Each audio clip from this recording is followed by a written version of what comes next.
Hello everyone, it's Infinity Gamer here, and in this video I'm going to give you 5 reasons as to why you should play the Morat Aggression Force. Reason number 1 is that they are the new shiny action pack from Corvus Belli, at least at the time of this video going out, which means that they've had a whole bunch of new releases. The action pack itself is really cool. When I opened it, I was amazed by the weight, the sculpt, the design of everything that was in there, but also the fact that you have such important units in that pack that are kind of essential to every list you would build for Morats. There's several in there that I have found that I'm using every time I'm building a Morats list, and I'm going to admit some of these Morat lists have been so fun. I've played a handful of games with them and they are definitely turning into one of my favourite armies in all of Infinity. Not because they're better than anything else that I've played, but because they're suiting the playstyle that I want to do right now. Morats are known and very famous for being a hard-hitting, massive physical force within the game of Infinity. But the first reason that I think you should use them is because they are the new shiny object from Corvus Belli, which means they're getting lots of new releases as we go. We've seen the Bull Track come out. That was a cool model. I've got that. It's excellent. It's in the new Siocast. Very cool. We've also had the Tarlock Action Pack come out, which is cool as well. There's a couple of others coming out soon that I haven't seen. I don't know what they are, but I'm excited for them because the Morats are the new shiny thing from Corvus Belli and they're getting a lot of focus right now. The second reason why I think you should play Morats depends a little bit on the playstyle that you want to get from Infinity. What I'm finding playing Morats is that they are an incredibly physical force. That means that they are very I was going to say hit and run, but I don't even think you run with Morats. They have some very strong units in there. Good armor, good wounds, good burst values. I'm going to talk about this in my next point, so I don't want to go too far into it, but the playstyle here is incredibly one-dimensional in a good way. I've said that. If you've seen my my military orders, 5 reasons why you should play, I said that they do one thing and they do one thing well. This is military orders, and that they're quite physical, they're quite upfront. This is even more so than military orders. So if you're interested in military orders, but you don't like the design or you don't like the playstyle, but you want something that's very strong, can shoot, can run up the board, it's quite forgiving because there's multiple armor, multiple wounds.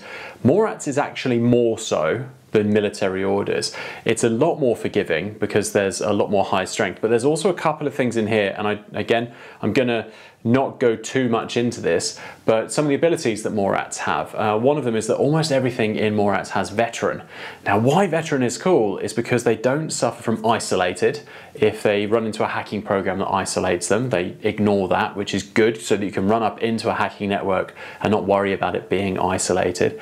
But it also means that they don't suffer from loss of lieutenant in the same way that other units do. So if you do lose your lieutenant, it's not quite as bad. So Morats almost reward you running forward, smashing everything in your path, because they have a couple of counters to some of the things that would typically be roadblocks to you doing that. And that's one of the reasons why I think you should play Morats. Third reason why I think you should play Morats is because I think they've got one of the best core fire teams in the game. I know this is going to get controversial, and jump in the comments if you disagree, but the Morat core team and even the Tarlock core team are very good options. The Morat one's slightly better. And one of the reasons why I think it's so good is not just because of the units that can make it up. There's lots of big weapons. You've got some foulbacks in there. You've got some long-range snipers that can go in there. But they all have the Morat keyword. So it's incredibly easy to not just build a good 5-person core, which lots of factions have access to. What some factions struggle with is making that a pure core because of the shared keyword and the shared unit type. Morats does not struggle in that regard whatsoever.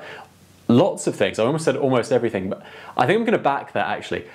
The majority of the things that are eligible to go into a Morat core, which is kind of the main one there, will carry the Morat keyword. There's even a lot of the wildcards, I think almost all of the wildcards, I'm going to have to back myself here. I think all of the wildcards, there may be 1 or 2 that are eligible to go into that Morat fire team, also carry the Morat keyword, which is excellent because it makes it even easier for you to make a pure core fire team or a pure Harris fire team. And that's another thing I want to get into with the fire team options with Morats. You can have 2 Harris fire teams and a core fire team. Some of the Harris fire team options are really good. There's two that I think are a little bit undervalued that are really good.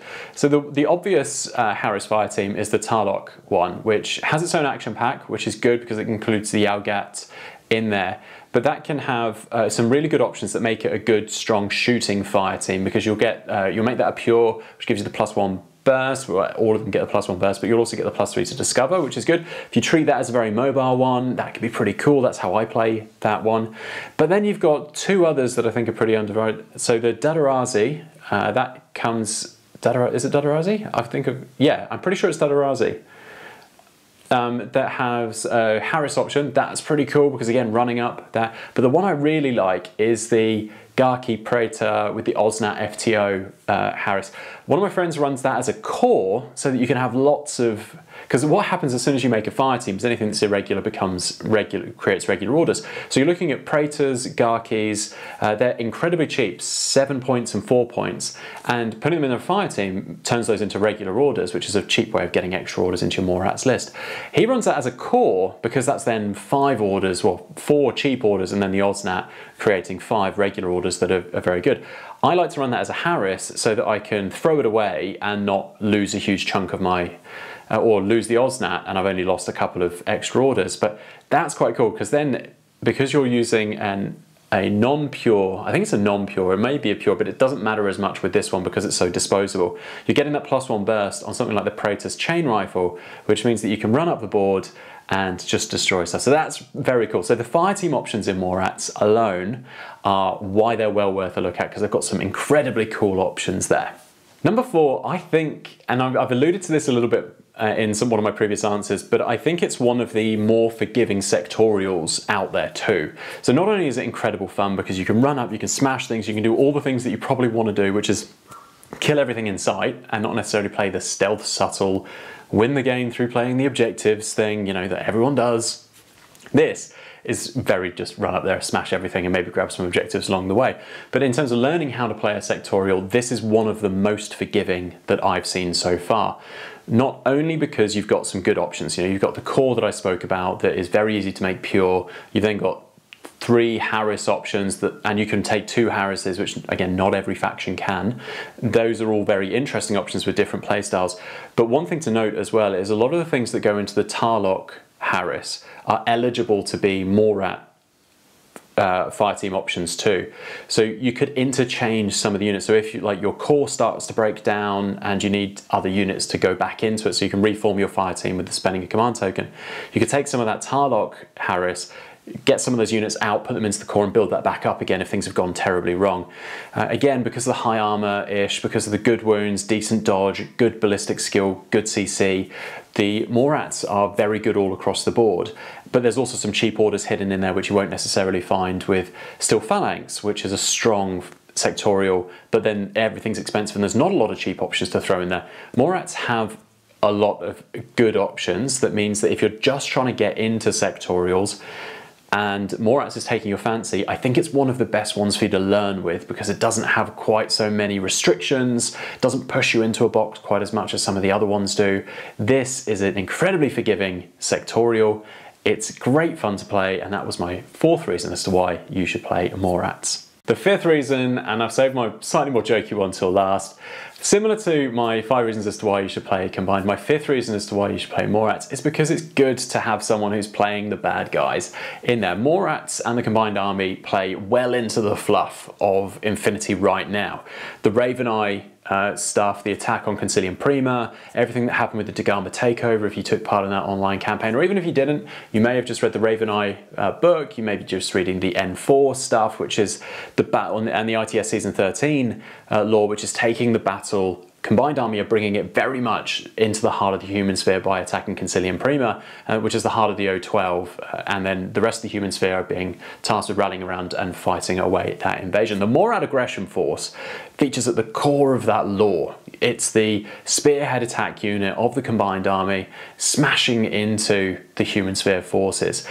By playing Morats, you get an opportunity to offer that balance. So if someone's playing Raven Eye, there's a couple of factions that get bonuses and stuff if you're playing Raven Eye missions. Military Orders is one of them. You've also got the Morats will as well, and then there's one or two others, probably the Crimson Zone set. They feature heavily in that. So by playing Morats, you're offering a bit of extra flavour into your meta, and judging by what I saw in a local Australian tournament, Morats can compete very well when you do go and play tournaments. So when you step out of that casual play, where Morats are just fun and they're good fluff, they actually seem to hold their own as well when you get into that competitive environment too. Some very well ranked Morat forces in that Australian tournament.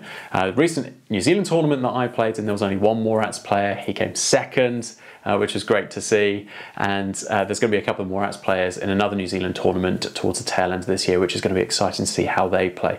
So that's my fifth reason, is that it's good to add some flavour, be the baddie in your local meta and play Morats.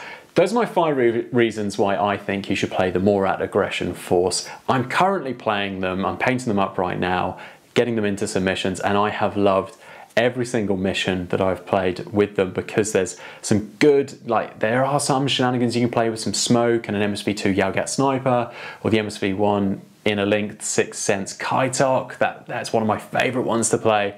It's got the Kornak is an excellent lieutenant. It's not incredibly subtle because you're bringing 2 lieutenant orders with that one, and with strategist level 1 you're holding back a second unit. Those are turning into regular orders. It's very easy to create a 2-group list that has all of these fantastic toys, and you've still got heaps of orders left with Praetors and Garkis, which, if anyone from Corpus Belli happens to be watching this, although I always doubt that they ever do, we would love a resculpt of the Garki and the Praetors. I mean, the dangly limbs look cool, but they're very impractical on the table, and it would be nice to have something that is as fear-inducing as those units can be when you're running, when they're running towards you. So that is why I think you should play the Morat Aggression Force. Jump in the comments below if you've played them or if you've played against them. What have your thoughts been? What have you liked to face? What have you hated about them? And how do you think they play in today's meta? Will you be playing Morats? Jump in the comments, let me know. I really love hearing all your thoughts and feedback on those particular factions. Sorry. Thanks so much for watching. I really do appreciate it, and I'll be back soon with another video.